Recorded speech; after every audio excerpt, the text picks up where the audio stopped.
नमस्कार दोस्तों, मेरे YouTube चैनल पर आपका स्वागत है। आज की कहानी है, जब बेटे ने बीमार माँ को मिलने से किया इनकार तो पिता ने बेटे को सबक सिखाने के लिए क्या किया। अच्छा बेटा, तेरी माँ की तबीयत खराब है, कब से तुझे याद कर रही हैं। इस शनिवार या रविवार आपको मिल जाता तो वो जल्दी ठीक हो जाती। महेश जी ने अपने बेटे को फ़ोन करके आने के लिए कहा। नहीं पापा, इस वीकेंड पर तो सोनू के स्कूल की PTM है और संडे को रिया को अपनी सहेलियों के साथ मॉल जाना है, तो सोनू को मुझे ही संभालना होगा, मैं नहीं आ पाऊँगा। आप माँ की देखभाल कीजिए और कुछ पैसों की ज़रूरत हो तो ज़रूर बताइएगा। अक्षय ने फ़ोन रख दिया। अक्षय, तेरी ज़रूरत थी, वरना घर तो मेरी पेंशन से भी अच्छा चल रहा है।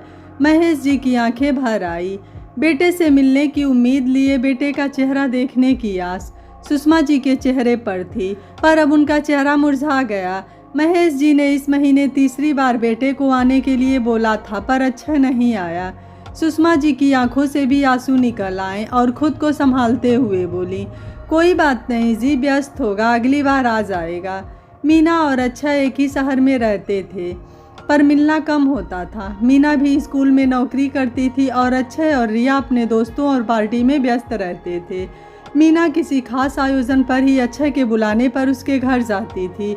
जब भी स्कूल में ज़्यादा दिनों की छुट्टियां होती थी तो वो जैसे तैसे समय निकाल कर सुषमा जी के पास रहने को चली आती थी। इन दिनों स्कूल में परीक्षाएं चल रही थी तो वो सुषमा जी के पास नहीं आ पाई और उसके बच्चों की भी परीक्षाएं थी। आखिर दोनों शहरों में दूरियां भी बहुत है, आने जाने में ही 9 घंटे लग जाते थे। जल्दी जल्दी जाना आना संभव नहीं होता था। इधर सुषमा जी बच्चों के बिना बीमार ही रहने लगी थी। उन्हें लगता था बच्चों के पास उनके लिए समय ही नहीं है। सुषमा जी अपने बेटे अक्षय को भी बहुत याद करती थी। घर में छोटा और सबका लाडला अक्षय भी अब शादी के बाद बदल गया था। उसे अपने माता पिता से ज़्यादा अपने परिवार की चिंता थी। रिया को लगता था परिवार का मतलब अक्षय और सोनू ही हैं। वे अपने सास ससुर को परिवार में गिनती ही नहीं थी।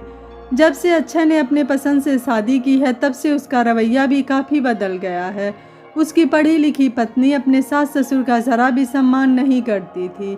हर समय उसकी कोशिश रहती कि वो अक्षय को उसके माता पिता से दूर ही रखे।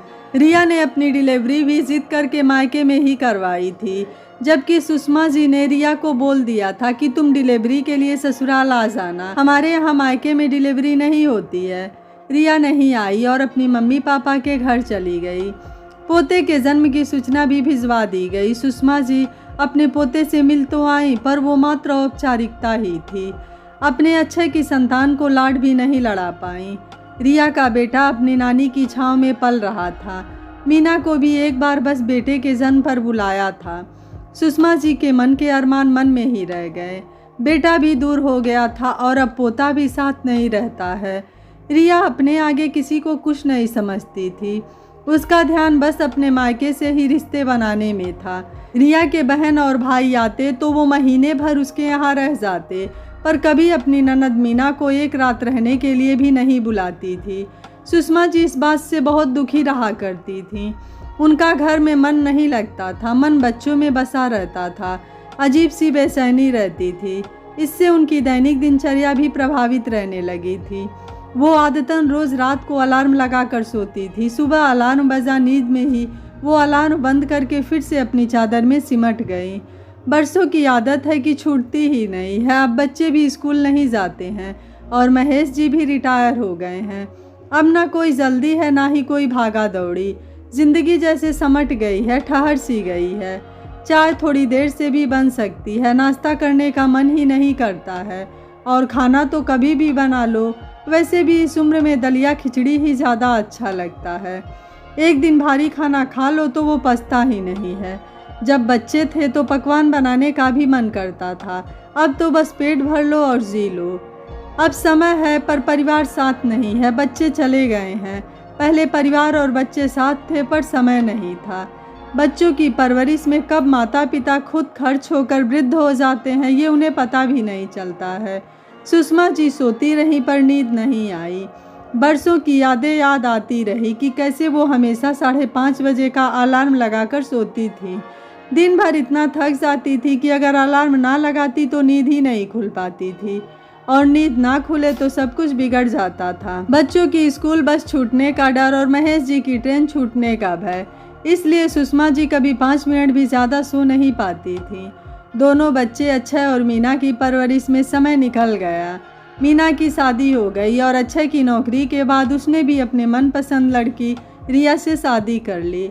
अब घर काटने को दौड़ता है, सब कुछ शांत सा रहता है, कोई चीज़ नहीं बिखरती है, कोई शोर शराबा नहीं। महेश जी भी सुबह उठकर अपना बगीचा संभालने में लग जाते हैं। बच्चों की परवरिश के चलते पैसे बचाने के लिए कभी काम वाली बाई नहीं लगाई, पर अब सुषमा जी थकने लगी थी, घुटने में दर्द रहने लगा था। पिछले दिनों से तबीयत कुछ ठीक नहीं थी। मीना तो फिर भी आकर मिल जाती थी, पर अक्षय फ़ोन करने पर भी नहीं आता था। सारी उम्र बच्चों की परवरिश में लगाने के बाद यही समय तो होता है जब माता पिता अपनी ढलती उम्र में आराम से रहे, कोई जिम्मेदारी ना रहे, अपने बच्चों के बच्चों में अपना बचपन ढूंढे और अंतिम सांस ले। पर ये सबके नसीब में कहाँ होता है। महेश जी आज भी सब्जी लाना, लाइट बिल जमा करवाना, राशन का सामान लाने जैसा काम खुद करते हैं, और सुषमा जी आज भी वर्षों पुरानी रसोई संभाल रही हैं। एक कप चाय भी बनी बनाई नहीं मिल पाती। दोनों ने दोनों बच्चों के लिए किया और अब अपने लिए कर रहे हैं। मीना बेटी तो फिर भी कभी कभार आकर सुषमा जी के घर के काम संभाल लेती थी। उधड़े कपड़ों की तुरपन, ब्लाउज के टूटे हुए हुक, बटन ठीक कर देती थी। सर्दी के कपड़ों में गोली रखकर बक्से में जमा जाती थी। रसोई के खाली भरे डिब्बे संभाल जाती थी। लड्डू मठरी बनवाकर चली जाती थी ताकि जब भूख लगे तो खा लें। महेश जी को नया फ़ोन दिलाकर उसके फीचर भी सिखा दिए ताकि वो वीडियो कॉल करके जब चाहे रिश्तेदारों और बच्चों से बातें कर सकें। मीना से जितना हो सकता था वो मन से करके जाती थी, पर उसके पास भी समय ही नहीं था। बच्चों की स्कूल, खुद स्कूल में टीचर थी, घर पर बीमार सास की भी सेवा करनी होती थी। बड़ी मुश्किल से समय निकाल कर ही आ पाती थी। अक्षय और रिया दोनों कम ही आते थे। जब आते थे तो रिया रसोई में कदम नहीं रखती थी, वो अपने मोबाइल में ही व्यस्त रहती थी। सास की सेवा करना तो दूर की बात, एक कप चाय भी नहीं बनाती थी। रसोई के कामों से तो उसे एलर्जी थी। अक्षय और रिया का आना तो महेश जी और सुषमा जी के लिए मुसीबत बन जाता था। अक्षय अपनी पत्नी की सेवा में लग जाता था, इससे वो महेश जी की कोई मदद नहीं करवा पाता था। वह पूरा घर संभाले ये तो सुषमा जी ने कभी चाहा ही नहीं था, पर मदद की उम्मीद तो वो ज़रूर रखती थी। सुषमा जी और महेश जी जिस घर में रहते थे वो काफ़ी बड़ा था। अब दोनों बच्चों के जाने के बाद वो घर उन्हें अखड़ने लगा था। मीना के स्कूल में छुट्टियां आई हुई थी तो वो कुछ दिनों के लिए मायके चली आई। मम्मी, परसों आपके पोते का जन्मदिन था, सभी लोग वहाँ पार्टी में आए थे, बहुत बड़ी पार्टी थी, पर आप ही नहीं थे। मुझे अच्छा नहीं लग रहा था, पर औपचारिकता बस जाना तो पड़ता है। हाँ मीना, अक्षय ने सुबह औपचारिकता बस फ़ोन कर दिया था। उसे बुलाना होता तो 2-4 दिन पहले बोलता, टिकट बनवाते तभी तो जा पाते। अब इतनी दूर इतनी जल्दी कैसे पहुंच जाते, महेश जी ने कहा। सुषमा जी रोने लगी। बेटे और पोते को देखने को ही तरस जाती हूँ, काश ऐसा कुछ होता, मैं उन्हें कभी कभी तो मिल पाती। मीना ने काफ़ी सोच समझकर एक सुझाव दिया कि पापा, आप ये बड़ा सा घर बेचकर हमारे ही शहर में फ्लैट क्यों नहीं ले लेते हो, ताकि मिलना जुलना और आना जाना लगा रहेगा। मैं भी वहाँ हर हफ्ते आपको संभाल लूँगी और आप अपने बेटे और पोतों से भी मिलते रहोगे। मीना का सुझाव दोनों को ही पसंद आया। उन्होंने घर को बेचने की और शहर में फ्लैट लेने की कवायद शुरू कर दी। कुछ ही समय में घर का खरीदार मिल गया और फ्लैट भी देख लिया।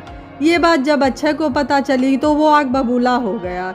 वो समझ रहा था कि पिताजी ये घर मुझे देकर जाएंगे और वो उसे बेचकर अपने घर का लोन चुका देगा। पिताजी, आपने अपनी मर्जी से घर भी बेच दिया, मुझसे एक बार भी नहीं पूछा, और हमारे ही शहर में इतनी महंगी सोसाइटी में फ्लैट ले रहे हो, एक बार भी पूछना ज़रूरी नहीं समझा। अब आप लोगों का बुढ़ापा चल रहा है, इस उम्र में इतना खर्चा करना ठीक नहीं है। फ्लैट में नया फर्नीचर भी बनवा रहे हो, इतना पैसा सुविधाओं पर खर्च कर रहे हो, व्यर्थ ही इतना पैसा लुटा रहे हो। पैसे क्या पेट पर उगते हैं? इतना महंगा फर्नीचर बनवाने की ज़रूरत ही क्या है, और गृह प्रवेश पर इतना खर्च करने की और सभी रिश्तेदारों को बुलाने की क्या ज़रूरत है। महेश जी शांति से अक्षय की बात सुनते रहे, फिर बोले, अक्षय, जब तूने रिया से शादी की हमसे पूछा था जब तूने शहर में फ्लैट लिया था हमसे पूछा था। जब तूने अपने फ्लैट में इतना महंगा इंटीरियर करवाया था तो हमसे पूछा था। बेटा मत भूल कि बेटा बेटा होता है और बाप बाप होता है। पूछने की ज़रूरत तो बेटे की थी, तो कभी तूने मुझसे पूछा ही नहीं। और बाप से उम्मीद ये लगाए है कि मैं तेरे इशारे पर चलूँगा, मैं हर काम तुझसे पूछ कर करूँगा। बेटा अगर तू अपनी जिम्मेदारी निभाता तो मैं तुझसे सलाह ज़रूर लेता, लेकिन जब तू अपनी जिम्मेदारी भी भूल चुका है तो सलाह की उम्मीद भी मत ही रखना। मेरा घर था, मैंने बेच दिया। मेरा पैसा है, मैं कहीं भी लगाऊँ।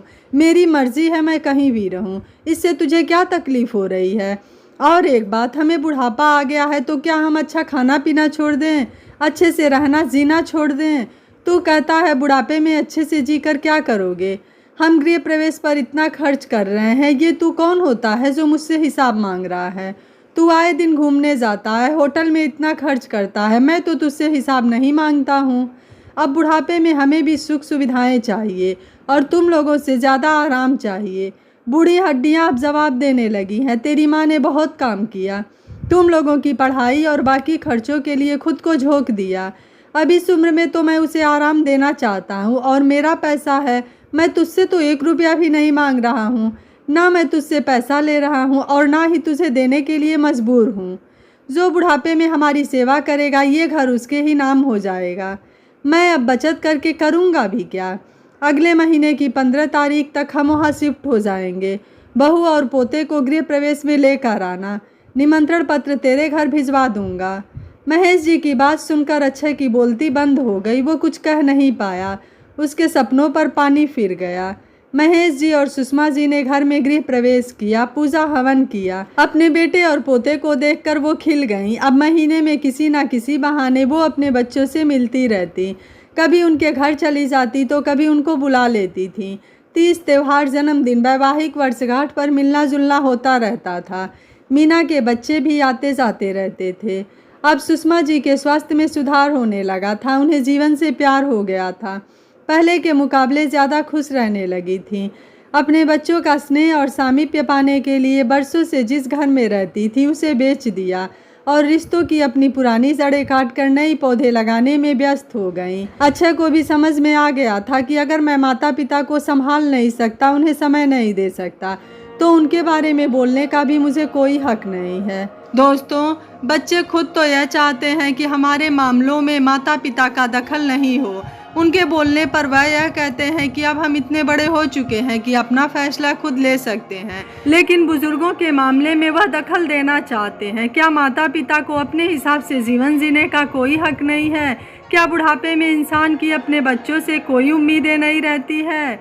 अगर बच्चे उन उम्मीदों को पूरा नहीं कर सकते हैं तो उन्हें उन पर सवाल उठाने का या उनके फैसलों पर प्रश्न करने का क्या हक है?